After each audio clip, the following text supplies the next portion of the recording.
Hello friends, সবাই কেমন আছেন? তো ইজি কিচেনের একটা ফ্রাইডে স্পেশাল মেনু নিয়ে আজকে হাজির হলাম।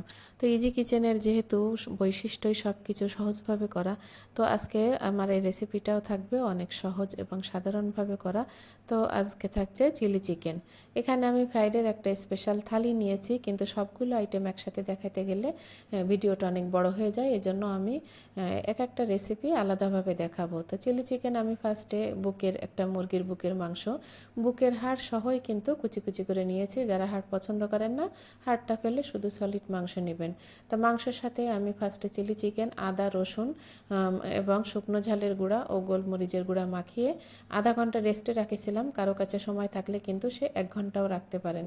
তো আধা ঘন্টা পরে এসে আমি কর্নফ্লাওয়ার 3-4 চামচ কর্নফ্লাওয়ার, একটু ডিম, হাফ ডিম, একটা ডিম ফেটিয়ে হাফটা নিয়ে নিয়েছি এবং 1.5 চামচ মতো ময়দা, আটা যে যেটাই পারেন সেটাই দিবেন। তো একসাথে সেটা হাত দিয়ে মাখালে এটা কিন্তু বেশি ভালো হয়। তো আমি কিন্তু হাত দিয়ে সুন্দরভাবে মাখিয়ে নিয়েছি। তো আমি আবারও বলছি যে চিকেনের সাথে আমি সয়া সস, চিলি সস, লাল মরিচের গুঁড়া, লবণ এবং আপনার হ্যাঁ, এগুলা আদা, রসুন এগুলা মেখে আমি আধা ঘন্টা রেখে দিয়েছিলাম। তারপরে আমি কর্নফ্লাওয়ার, অর্ধেকটা ডিম এবং 1.5 চামচ ময়দা একসাথে মিশিয়ে এটা এখন তেলে ভেজে নেব। পাকোড়া স্টাইলের তেলে, খুব বেশি কড়া ভাজবো না, মোটামুটি আঁচটা থাকবে কিন্তু হালকা, না হলে ভিতরে চিকেনটা কিন্তু ভাজা হবে না। তো দেখছেন আমি সবগুলা পিস এভাবে চামচের সাহায্যে দিয়ে সুন্দরভাবে এপিট ওপিট করে ভেজে নেব। তো আমার প্রথম প্রথম পর্বে আমি যতটুকু দিয়েছিলাম সেগুলো আমি তুলে নেব এবং পরের ব্যাচ আমি কিন্তু আবার দিয়ে নেব। তো দেখতেই পাচ্ছেন এরকম হালকা লালচে করে কিন্তু আমি ভেজে উঠিয়ে নিয়েছি। আমি আরও একবার দিয়ে দিব। তো এবার আমি হাত দিয়েই দিচ্ছি। আমার কাছে মনে হয়েছিল যে চামচের থেকেও হাত দিয়ে সেটা আরও ভালো হচ্ছে। তো দেখেন এটাও আমি তুলে নিলাম এবং আরও কয়েকটা রয়েছে, সেটা ভেজে একসাথে আমি উঠিয়ে নিব এবং তার পরবর্তীতে চলুন রান্নায় চলে যাব। চিলি চিকেন রান্নাটা কিন্তু খুবই সহজ, যদিও একটু গোছগাছ করাটা একটু সময় লেগে যায়, কিন্তু তারপরেও রান্না করতে কিন্তু খুব বেশি সময় লাগে না। এটা অনেকভাবেই রান্না করা যায়, যার হাতের কাছে যেমন উপকরণ থাকে সেভাবেই কিন্তু এটা রান্না করা যায়। তো ওই একই তেলে আমি চিকেনটা ভেজে উঠিয়ে যে তেল ছিল তাতে কুচি করা রসুন দিয়ে দিলাম। রসুনটা একটু ভেজে যে পেঁয়াজটা 4 ভাগ করে পাট পাট উঠিয়ে নিয়েছি, সেই পেঁয়াজটা 2-4 বার নেড়ে হলুদ ক্যাপসিকাম এবং সবুজ ক্যাপসিকাম এটা দেখেন চৌকা করে কেটে নিয়েছি, এটা হালকা একটু একসাথে কষিয়ে নেব।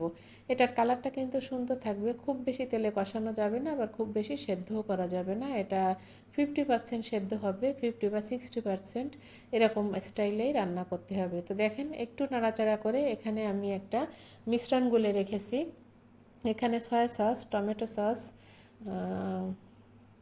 কর্নফ্লাওয়ার একসাথে আমি এবং একটু ঝালের গুঁড়া, এখানে ঝালের গুঁড়া, সয়া সস, চিলি সস এবং কর্নফ্লাওয়ার একসাথে গুলে নিয়েছি।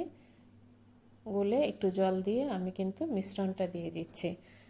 তো আমি চিলি সস দিলাম, আবারও বলছি, chili sauce, soya sauce, tomato sauce এবং কর্নফ্লাওয়ার একটু জলে একসাথে গুলে আমি মিশ্রণটা এর মধ্যে দিয়ে দিব এবং হালকা 5-7 মিনিটের মতো এটা কিন্তু জাল হবে, সেভাবেই কিন্তু জলটা দিয়ে দিলাম। খুব বেশি জল দিয়ে অনেকক্ষণ সেদ্ধ করলে ক্যাপসিকামের কালারটা কিন্তু নষ্ট হয়ে যাবে এবং বেশি সেদ্ধ হয়ে গেলে এটা খেতে ভালো লাগবে না।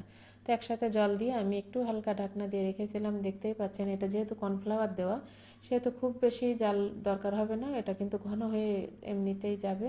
তো টমেটো উপর থেকে দিলাম, তাহলে লাল, সবুজ এবং হলুদ 3 কালারে দেখতে কিন্তু খুব সুন্দর হবে। তো টমেটোর মাঝখানের যে শাঁসটা সেটা ফেলে আমি চৌকা চৌকা করে টমেটোটা দিয়ে দিয়েছি।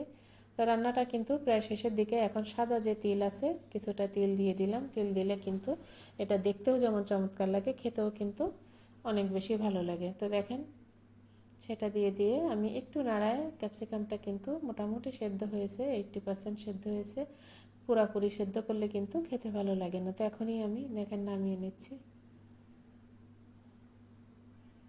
তো দেখতেই পাচ্ছেন এটা ঝোল এবং সব কিছু ঠিকঠাকই আছে এবং ক্যাপসিকামের কালারটাও কিন্তু সুন্দর রয়েছে, এটা কিন্তু কালারটা নষ্ট হয়ে যায়নি। তো এটা আমি নামিয়ে নিয়েছি। তো দেখেন খুবই কালারফুল আজকে আমার চিলি চিকেনটা, ভীষণ কালারফুল হয়েছে এবং খেতেও কিন্তু অনেক টেস্টি হয়েছে। তো যারা এটা কখনো করেননি এভাবে ঝটপট করে নিতে পারেন। ভিডিওটা যাদের ভালো লাগলো প্লিজ একটা লাইক দিবেন। ইউটিউব থেকে যারা দেখবেন আমার চ্যানেলটিকে সাবস্ক্রাইব করবেন এবং দেখেন একসাথে আমি একটা থালি গুছিয়ে নিয়েছি। তো ভিডিওটা সবাইকে দেখার জন্য অনেক অনেক ধন্যবাদ।